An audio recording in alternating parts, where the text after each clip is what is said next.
Hi everybody, it's Missy Zell. Hello. I'm here to read to you again for Good Night Harlan. I have a book tonight called Julius, the Baby of the World. And behind me, I have a very sweet baby. That back there is Gracie. And this right here is her mommy, Frances. Gracie is 8 days old, and she had kind of a tough birth. We had to actually ask the veterinarian to come and help us deliver her. So right now, we're feeding her a bottle once a day.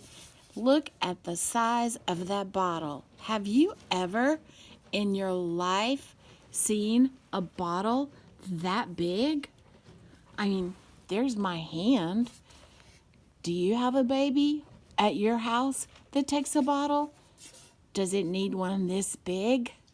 This holds 2 quarts of liquid. And I mix it up with a powder and water, and I bring it to her once a day when I get home from school. So that's how she gets a little extra food, because her mommy doesn't have a lot of extra food. She's a new mommy. Now let's see if we can point this in the direction of Gracie. There she is. Now she might just come over to read a book with us. I know it's kind of dark, but maybe you can see her. Julius, the Baby of the World by Kevin Henkes. Kevin Henkes illustrates most of his books too. Here's our title page. Boy, I tell you what, there's going to be quite the character. And you'll notice that the mommy in this book is going to have a baby. So I thought it might be fun. Hi, Gracie. Did you get some milk from your mommy? Say hello, everybody. No, you can't eat my hand. You have to go back to your mommy. Go back to your mommy. Go back to your mommy. She's stubborn and she's strong. She probably weighs close to 50 pounds. Okay, go back to your mommy now that you've made your debut on Harlan Reads. Good night, Harlan. After Julius was born, it was a different story. Wait a minute. Did I skipped a page? I'm so sorry. Melanie, I'm sure you can edit that out. Before Julius was born, Lily was the best big sister in the world. She gave him things. She told him secrets. And she sang lullabies to him every night. That's sweet. Maybe I should sing a lullaby to Gracie. Oh dear. Here she comes. Maybe she won't try to eat the book. After Julius was born, it was a different story. Well, she is trying to eat the book, boys and girls. How silly. Calves don't eat books, Gracie. They read books. They read books. Anyway, I'm going to keep reading, and Gracie can just keep slobbering. Lily took her things back. She pinched his tail. And she yelled insulting comments to his crib. I am the queen, said Lily, and I hate Julius. Do you mind, Gracie? Do you mind? Now, I'll show you a little thing. Calves have a very strong urge to suck. So if I put my finger right here, right there, she thinks she's going to get milk. See that? And yes, it's kind of icky, but there's no milk in that finger. So go back to your mommy. Go back. Sorry, I didn't mean to push you quite so hard. But her parents loved him. They kissed his wet pink nose. They admired his small black eyes, and they stroked his sweet white fur. Lily thought his wet pink nose was slimy. She thought his small black eyes were beady. and she thought his sweet white fur was not so sweet, especially when he needed his diaper changed. Well, yeah, diapers, I guess, can get kind of stinky. Julius is the baby of the world, chimed Lily's parents. Disgusting, said Lily. Oh dear. I hope you don't feel that way about your new baby or brother or sister. I'm positive you don't. Lily had to share her room with Julius. After Julius goes away, do I get my room back? She asked. Julius isn't going anywhere, said Lily's mother. And he didn't. He stayed and stayed and stayed. Lily was supposed to be very quiet while Julius slept. After Julius goes away, can I talk like a normal person again? She shouted. Julius isn't going anywhere, said Lily's father. And he didn't. Excuse me, I can't see the book, little girl. He stayed, and he stayed, and he stayed. No. Oh dear, oh dear. Sorry, boys and girls. I'm sorry, she knocked over she's trying to eat my phone. Children and animals. Don't act with children and animals. That's what they say. I'm sure you can edit all this out, Melanie. Now, Gracie, scooch back, little girl. I lost my page. My book has slobber on it. Oh, Gracie. Okay, here we go, Melanie. I have to put my glasses on. Don't knock it over again, okay? Okay, ouch. That was my knee you stepped on. Okay, here we go. All's good.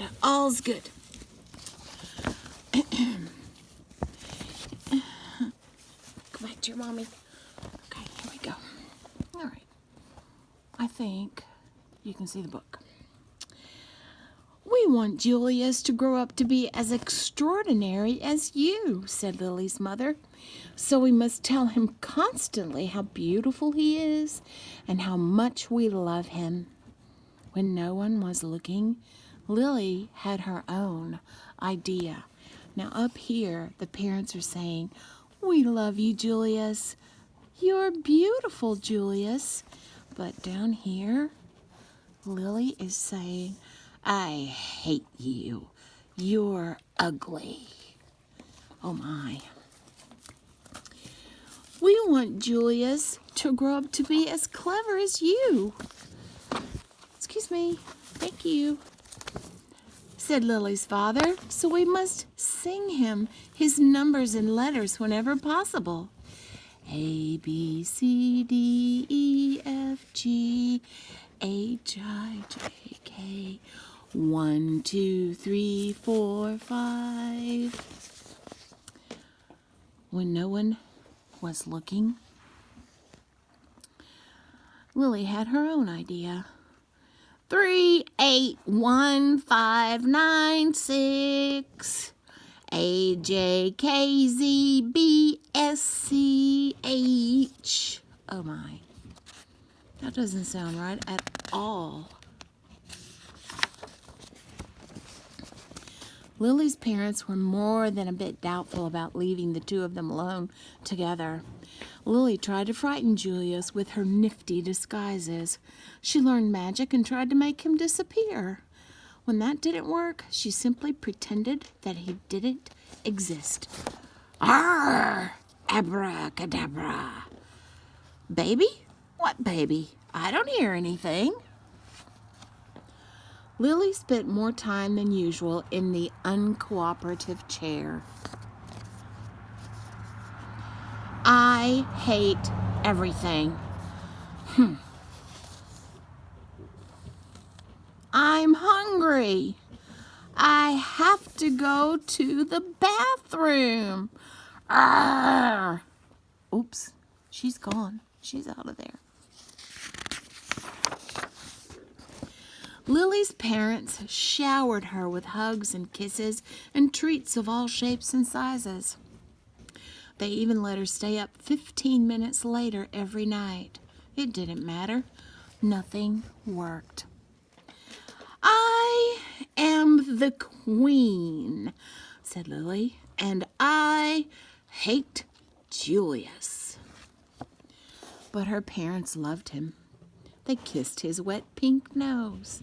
They admired his small black eyes, and they stroked his sweet white fur.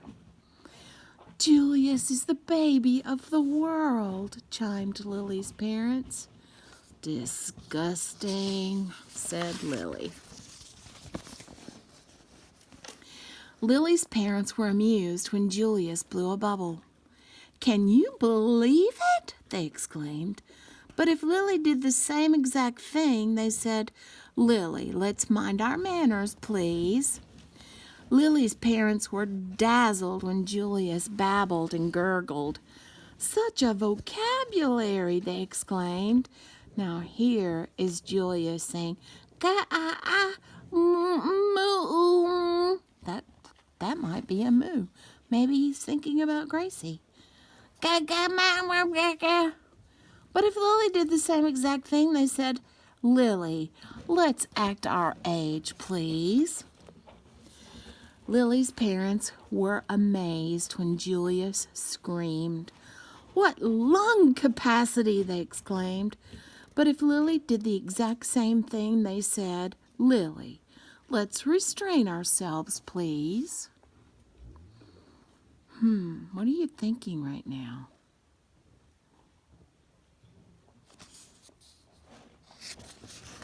I'm wondering, if you see me at school, tell me what you think is going through Lily's mind. One morning, while Lily was busy playing opera, her mother said, "Why don't you put some of that verbal exuberance to good use?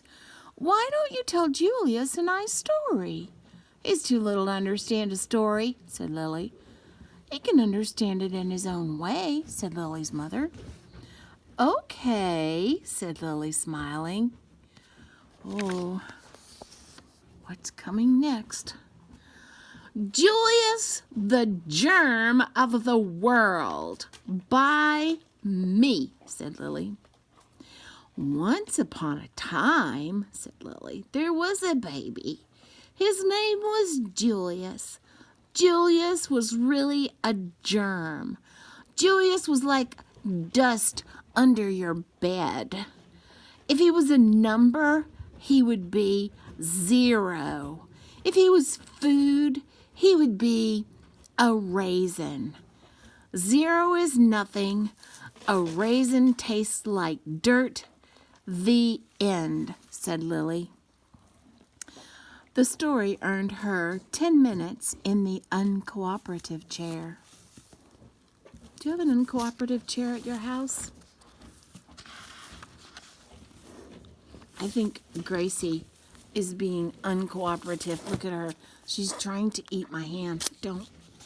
And did you know that cows only have teeth on the bottom? You can't see because she won't be still. They don't have top teeth in the front. Lily warned her friends Chester and Wilson and Victor about babies.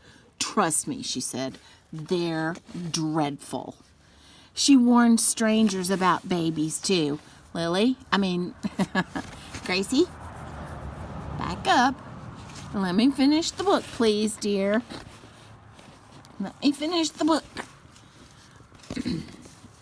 She warned strangers about babies too. "You will live to regret that bump under your dress," she said. Lily ran away 7 times in one morning. "I'm really leaving this time," she called. "Who knows where they'll find me?"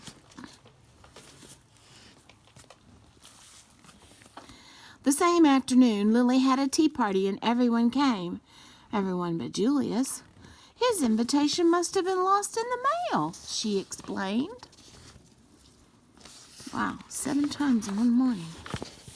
See, my little buddy is still back here thinking I have more milk for her, and I don't. Lily had glorious dreams about Julius.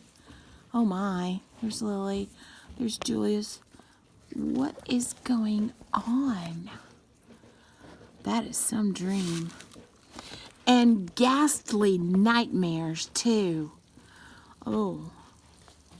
Now, there's Lily, and there's Lily. And, gosh, is that Julius? Who is this? You'll have to tell me at school who you think it is. Lily's parents showered her with compliments and praise and niceties of all shapes and sizes. They even let her drink her juice out of the antique china cup. It didn't matter. Nothing worked. The entire complete family. My new cup, excuse me, Lily, Mom, Dad, that's all there is, really. Imposter baby, Julius, and then she wrote, Germ. I am the queen, said Lily, and I hate Julius. But her parents loved him. They kissed his wet pink nose. They admired his small black eyes, and they stroked his sweet white fur. Julius is the baby of the world, chimed Lily's parents. Disgusting, said Lily. When Lily's mother felt up to it, she planned a festive celebration in honor of Julius. All the relatives came. There was quite a spread. What's the big deal? Said Lily. Haven't they all seen a silly lump before? Apparently not. All afternoon, the relatives hovered over Julius. They kissed his wet pink nose. They admired his small black eyes. And they stroked his sweet white fur.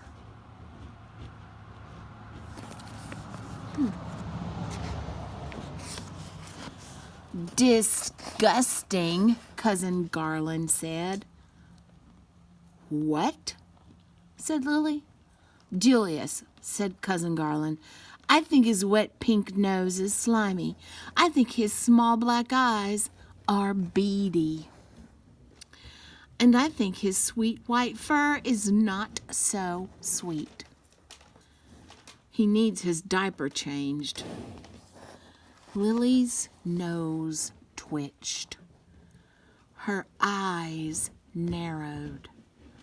Her fur stood on end, and her tail quivered. Wait a minute. Those were the same things Lily's been saying about Julius. I have a feeling, based on what this says, that Lily could be upset now. But why? She's been saying the same things. You're talking about my brother, said Lily. And for your information, his nose is shiny, his eyes are sparkly, and his fur smells like perfume. Cousin Garland was speechless. He can blow bubbles, continued Lily. He can babble and gurgle, and he can scream better than anyone. Cousin Garland tried to slink out of the room. Stop, said Lily. I am the queen. Watch me closely. Wow. Lily picked up Julius. Lily kissed his wet pink nose. She admired his small black eyes, and she stroked his sweet white fur. Your turn, said Lily, handing Julius over to Cousin Garland. Kiss, admire, stroke, Lily commanded. Now repeat after me, said Lily. Julius is the baby of the world.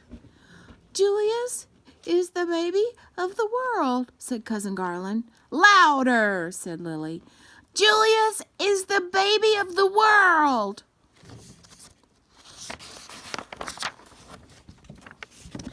And from then on, he was. In everyone's opinion, especially in Lily's. We're almost twins. Good night, Harlan.